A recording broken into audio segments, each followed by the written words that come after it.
کون تھا؟ اب میں بات کرتا ہوں ارشد شریف شہید کی، کہ جب بقول مراد سعید صاحب کے اگر آپ نے ان تک پہنچنا ہے اور عمران خان کے اوپر جو قاتلانہ حملہ ہوا اس تک پہنچنا ہے، تو ارشد شریف شہید سے پہلے جو ایک دن پریس کانفرنس ہوئی وہ کی گئی، کون کرنے والا تھا تمام صحافی جانتے ہیں، لیکن نام یہ کوئی نہیں لے گا۔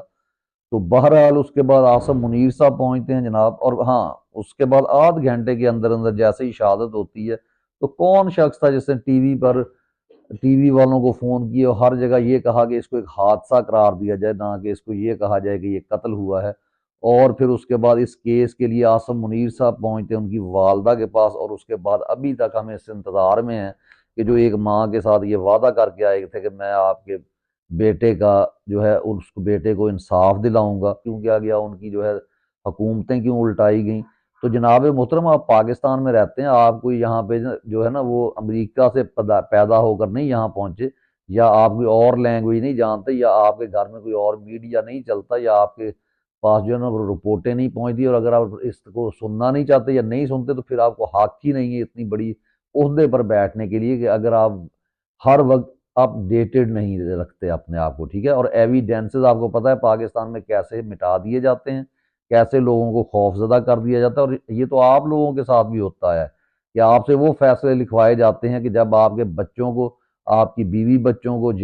یرغمال بنایا ہوا ہوتا ہے، اور ادھر آپ جناب اس ڈر سے جو ہے وہ فیصلے لکھ رہے ہوتے ہیں، کیونکہ آپ کے لیے صرف اپنی جو زندگیاں ہیں، اپنے بچوں کی زندگیاں ہیں وہ مقدم ہے، باقی دنیا بھاڑ میں جائے۔ اور وہ حضرت عمر کا قول جو تھا کہ اگر دریا کے کنارے ایک کتا بھی پیاسا مر گیا تو اس کا جو جواب دہ ہے وہ عمر ہوگا، اور آپ کو یہ بھی بھول گیا کہ قائد اعظم نے جب پاکستان حاصل کیا تھا۔ تو ارشد شریف صاحب کا قتل کا جو ہے وہ کبھی حل نہیں ہو سکے گا جناب، جس سسٹم میں ہم رہ رہے ہیں۔ اس کے بعد کیوں؟ اس کی وجہ ہے کہ حسین شہید سہر وردی کو شہید کیا گیا دوسرے ملک جا کر،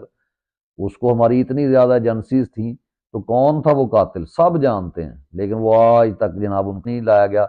اس کے ساتھ ساتھ عمران خان صاحب نے جو نام لیے، جن کو جو قاتلانہ حملہ ہوا اس میں فیصل نصیر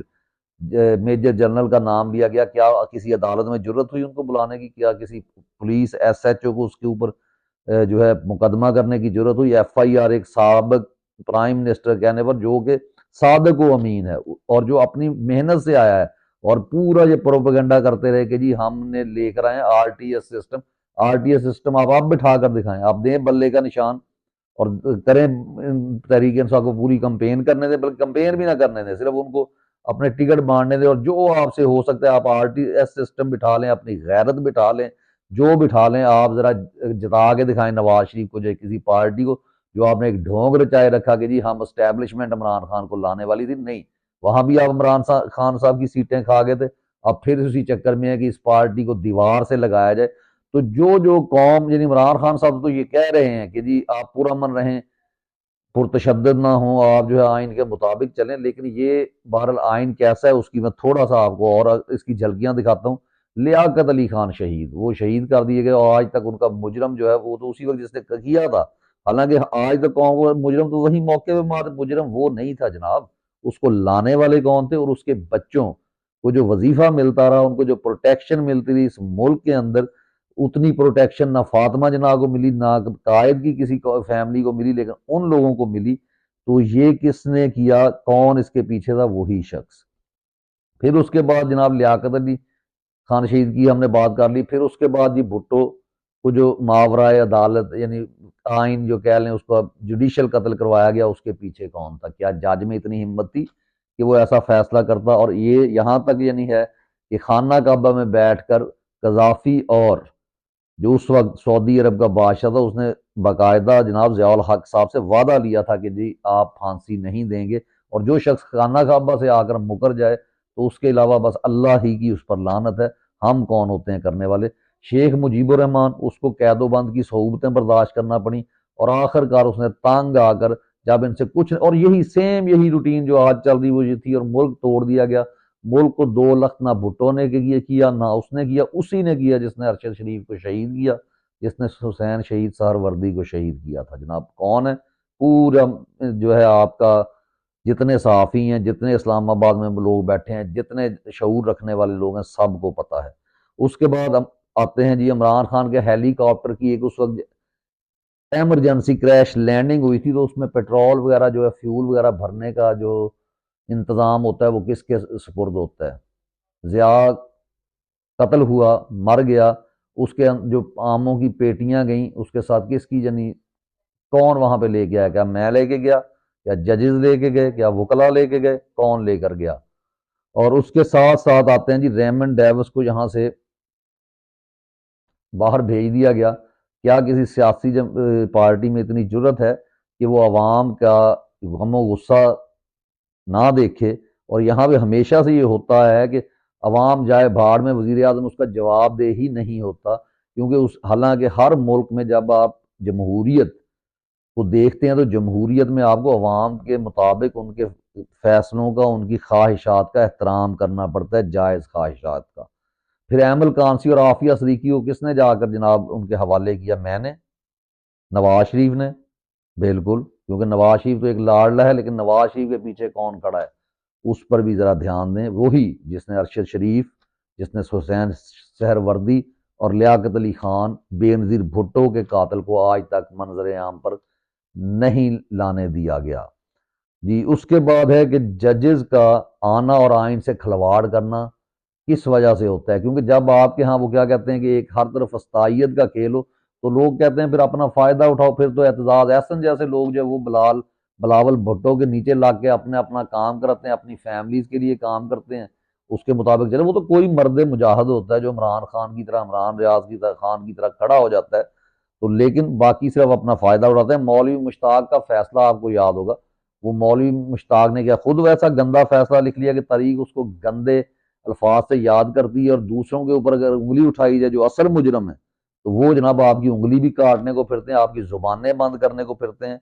اور پھر جو ہے نواز شریف کو بار بار لانا، بار بار ہمارے سر پر مسلط کرنا، اس میں کس کا ہاتھ ہے جی؟ تو ہم بات کر رہے تھے کہ جناب نواز شریف جو کہ ایک یعنی کہہ لیں کہ ایک پولیس کانسٹیبل تو بن سکتا تھا، اس سے زیادہ اس کے اندر اوقات نہیں تھی، اس کو کس نے ہمارے سروں پر بٹھایا؟ اسی کے پیچھے ارشد شریف شہید۔ اگر اس کہانی کو آپ کھوجیں نکالیں تو آپ کو ارشد شریف کا قاتل بھی مل جائے گا، لیکن وہ ہم کھولنا نہیں چاہتے، ٹھیک ہے؟ اس کے ساتھ ساتھ اگر ہم آگے کی بات کرتے ہیں کہ 1965 کی تقریر جو جناب ایوب خان نے کی، جو کہ بالکل ایک فراڈ تقریر تھی، اور ہمارا آج تک خون گرماتے رہے ہیں، لوگ بیوقوف ہیں سوچتے رہے، لیکن اب لوگوں کے آگے آپ برہنہ ہو چکے ہیں۔ تو وہ کس نے تقریر کی؟ وہ جنگ کس کے کہنے پہ لڑی گئی؟ وہ میزوں پر، ٹیبل پر کیوں ہاری گئی؟ اور اس میں ایک آپ کو واقعہ سناتا ہوں کہ جب اتنی زیادہ شدت کی جنگ تھی کہ غصہ تھا ایک دوسرے کے اوپر، تو وہاں کا ایک پائلٹ گرتا ہے، جب اسے پکڑا جاتا ہے تو وہ غصے سے یعنی ایک بہت بڑا جیسے حاکم ہوتا ہے، وہ کہتا ہے ان کو جاؤ مجھے میرے انکل ایوب خان سے ملواؤ، اور پھر ان کو لے کے آیا جاتا ہے ہاسپٹل میں۔ ایوب خان صاحب پہنچتے ہیں، فون کرواتے ہیں ان سے کہ والد سے اس کی بات کرواتے ہیں، اور کہتے ہیں ٹھیک ہے بچہ، کوئی مسئلہ نہیں اس کو ہوگا۔ وہ کون شخص تھا جناب؟ وہ وہاں پہ کولیگ تھا ایوب خان کا، جب انڈین آرمی جو برٹش آرمی کہہ لیں جو پاکستان بننے سے پہلے تھی، جب وہ کام کرتے تھے وہاں پہ ٹریننگ کی، اکٹھے رہے، تو دوستیوں کے اوپر یعنی ملکوں کی عزت کو نیلام کرنے والے ارشد شریف کے پیچھے جو ہے نا وہ ان کے قاتل کو اگر ڈھونڈیں گے تو سب کچھ معلوم ہو جائے گا۔ اور اس کے بعد ایم عالم صاحب کے ساتھ کیا ہوا کہ انہوں نے اس جنگ کو یعنی جیسے میجر عزیز بھٹی صاحب شہید ہوئے، کیونکہ وہ لوگ تو مجاہد تھے، مجاہدین تھے تمام، ہماری فوج تو بہت بہادر ہے، لیکن یہ تو کرپٹ جرنیلوں کا ٹولہ تھا نا جو یہ کر رہا تھا۔ تو اس کے بعد ایم عالم کو کیا کیا گیا؟ اس نے ایک ریکارڈ قائم کیا کہ اتنے سیکنڈز میں جو ہے وہ آج تک ورلڈ ریکارڈ ہے، نہیں ٹوٹ سکا، لیکن ان کی زندگی کیسی تھی؟ کیونکہ وہ جہاں پہ جاتے تھے ان کو ہٹا دیا گیا، ان کی پینشن روک لی گئی، اس لیے کیونکہ وہ فوجیوں کو، نئے آنے والے لوگوں کو یہ سمجھاتے تھے کہ جناب ہمارا کام جو ہے وہ دفاع کرنا ہے، نہ کہ کارن فلور سے لے کر سیمنٹ بجری ہر چیز بنانا ہے، ہمیں اس سے پیچھے ہٹنا ہے، ہمیں ایک آزاد مملکت بننا ہے، ہمیں قائد کے مطابق، اس کے فرمان کے مطابق چلنا ہے، اور ہم نے اسرائیل جیسی طاغوتی قوتوں کا مقابلہ کرنا ہے، ان کے غلام نہیں بننا۔ اور یہ کام ان کے حوالے کریں اور اپنے کام کریں کہ اپنی سیلری لیں، دفاع کریں، لیکن ان کے ساتھ جو ہوا وہ ایک علیحدہ سے وی لاگ انشاءاللہ اس پہ کریں گے۔ اور پھر اس کے بعد جو ہے وہ کون سے موصوف تھے، مجھے اب نام ان کا یاد نہیں، جنہوں نے آتے ہی یعنی جو حکومت رجیم چینج آپریشن کے بعد خود ہی گرا کر، خود ہی جناب شہباز شریف جیسوں کو لا کر اور پھر اس کے اوپر جو ہے وہ کیا کہا گیا کہ جناب علی جو اسٹاک ایکسچینج ہے وہ اوپر چلی گئی ہے، اور پھر دوسرے دن وہ واپس نہیں آئی جب اسٹاک ایکسچینج نیچے آئی۔ تو یہ کون تھا؟ اس جھوٹ کو جو پکڑ لے گا وہ بھی ارشد شریف کے قاتل تک پہنچ سکتا ہے۔